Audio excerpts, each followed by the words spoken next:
आज की इस वीडियो में मैं आपको ये बताऊंगा कि आप अपने रिसर्च प्रपोजल का इंट्रोडक्टरी सेक्शन कैसे स्टार्ट करते हैं या कैसे लिखते हैं।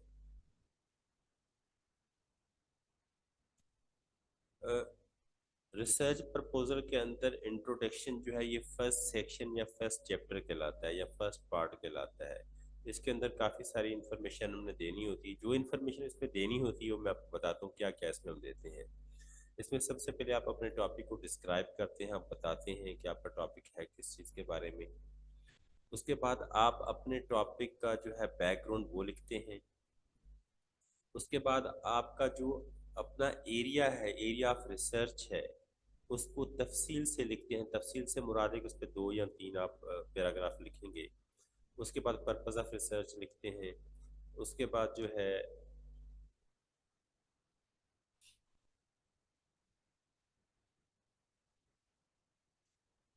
अस्सलाम वालेकुम।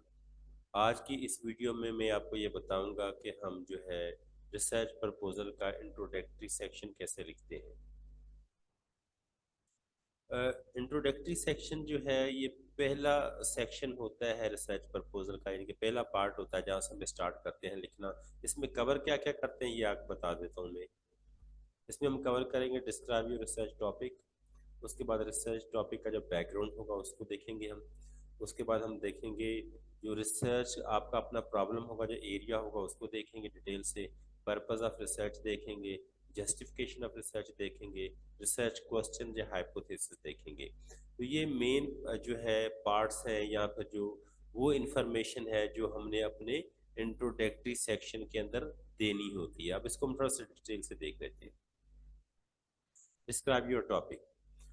आप जब इंट्रोडक्शन स्टार्ट करेंगे, अपना लिखना स्टार्ट करेंगे, टॉपिक तो ऑलरेडी आपका सिलेक्टेड है, अब आपने इंट्रोडक्शन लिखना स्टार्ट जब करना है तो आप कैसे स्टार्ट करेंगे।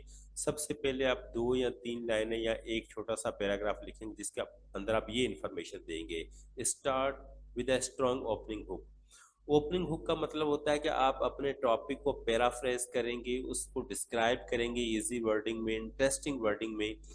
तो जिसमें आप ये बताएंगे कि आपका टॉपिक किस बारे में, आप किस चीज़ के ऊपर रिसर्च करने जा रहे हैं, ताकि रीडर्स को इस चीज़ का पता चल सके कि आपका टॉपिक क्या है, आप क्या करने जा रहे हैं। Use simple and easy language. आपने डिफिकल्ट वर्डिंग यूज नहीं करनी, इजी सिंपल और डेसेंट वर्डिंग इस्तेमाल करनी है ताकि बहुत क्लियरली जो है आपका मैसेज कन्वे हो सके रीडर तक। ये आपने सारी information with in a paragraph देनी, इससे ज्यादा नहीं लिखनी, भले 1 2 लाइन में दे सकते हैं अगर देना चाहे तो। उसके बाद रिसर्च बैकग्राउंड। रिसर्च बैकग्राउंड जो है इसको लिखने की डिफरेंट अप्रोचेस होती हैं। It depends on the type of research you are undertaking. आप किस टाइप की रिसर्च कर रहे हैं उसी पे डिपेंड करता है। 2 अप्रोचेस जो मेन अप्रोचेस वो आपको बता देता हूँ। You may right a general background by using a non published material. आप अपने रिसर्च बैकग्राउंड के अंदर जो नॉन पब्लिश्ड मटेरियल है उसको इस्तेमाल कर सकते हैं। और सेकंड जो अप्रोच है, जो मोस्ट अप्रोप्रिएट अप्रोच है, वो ये है कि आप अपने रिसर्च बैकग्राउंड के अंदर वो मटेरियल इस्तेमाल करें, वो इंफॉर्मेशन इस्तेमाल करें जो ऑलरेडी पब्लिश हो चुकी है किसी पेपर के अंदर। Use the most रेसेंट material. आपने जो है न्यू इन्फॉर्मेशन, रेसेंट इन्फॉर्मेशन इस्तेमाल करनी है, ना कि बहुत पुरानी पुरानी चीजें इस्तेमाल करें। Write research background from general to specific, broad to narrow. अब रिसर्च बैकग्राउंड होता क्या है, एक्चुअली रिसर्च बैकग्राउंड आता, ये चीज बताता है कि आपका टॉपिक किस एरिया से आया है, किस कॉन्टेक्स्ट से आपने अपना टॉपिक उठाया है। तो आप अपने टॉपिक जिस कॉन्टेक्स्ट से उठाया है उसकी जनरल इंफॉर्मेशन देते हैं, और फिर जनरल से होते होते आप स्पेसिफिक इंफॉर्मेशन की तरफ आ जाते हैं। ठीक है, जनरल से आप स्टार्ट करेंगे और स्पेसिफिक की तरफ आ जाएंगे। जनरल मीन्स कि आम चीजें जो जनरल होगी, और स्पेसिफिक मीन्स कि आप चलते चलते उस पॉइंट पे आ जाएंगे जो आपका अपना प्रॉब्लम है, जो आपका अपना एरिया है। ठीक है। उसके बाद डिस्क्राइब यूर रिसर्च प्रॉब्लम। जब आप स्पेसिफिक उस प्रॉब्लम तक पहुंच के, उस एरिया तक पहुंच के जो आपका प्रॉब्लम है, आपका एरिया है, तो उस एरिया के अंदर आप ये इन्फॉर्मेशन देंगे। Describe in detail what is your problem. भाई आपका प्रॉब्लम क्या है, आप किस चीज को रिसर्च करने जा रहे हैं, उसको आप डिटेल में थोड़ा सा लिखेंगे। How did you identify this research problem. फिर आप उसको थोड़ा सा एक तो लाइनों में या दो चार लाइनों में आप बताएंगे कि भाई आपके पास ये प्रॉब्लम कैसे आया, आपको कैसे पता चला कि ये प्रॉब्लम है और ये रिसर्चेबल प्रॉब्लम है, इसके ऊपर रिसर्च करनी है मैंने, ठीक है, ये आपको कैसे पता चला। What are the limitation and delimitation of your research.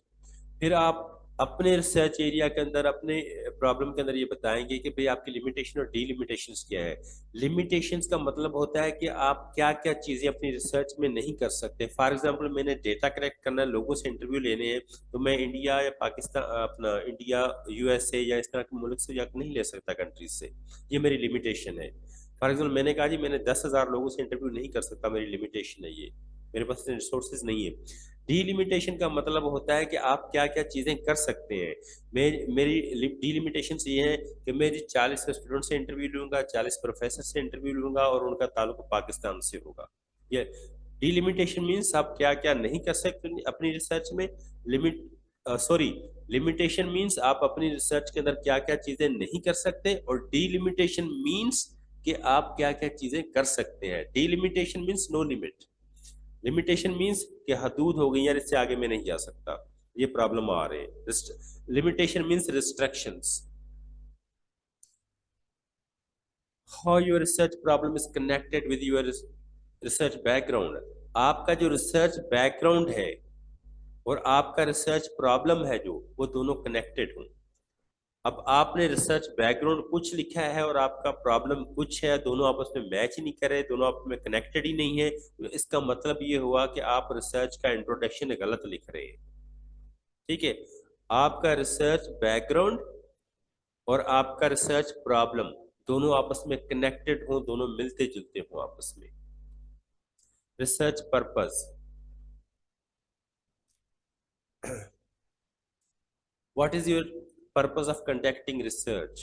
Research purpose में आपने ये बताना था आप रिसर्च कंडक्ट क्यों कर रहे हैं।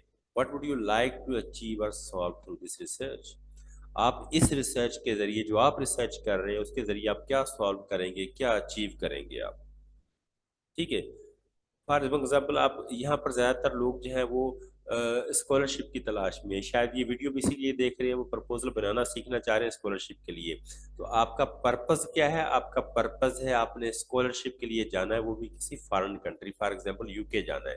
तो आपका मकसद क्या है, आपका मकसद है यूके जाना स्कॉलरशिप की बेस पे अपने हायर एजुकेशन के लिए। इसी तरह आपकी रिसर्च का भी कोई मकसद होगा, वो मकसद आपने लिखना है। Research justification.